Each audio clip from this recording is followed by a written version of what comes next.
I'm going to show you how to make your own glass towels.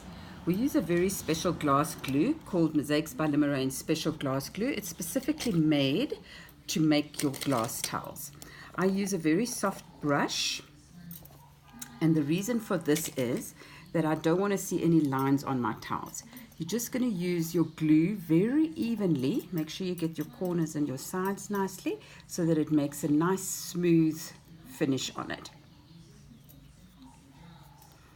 Then I take a photocopy piece of paper or any other paper, tissue paper, wrapping paper, as long as it's a porous paper, not something that has a glossy finish to it. Turn it over, and what I'm going to do is just gently squeeze out the glue.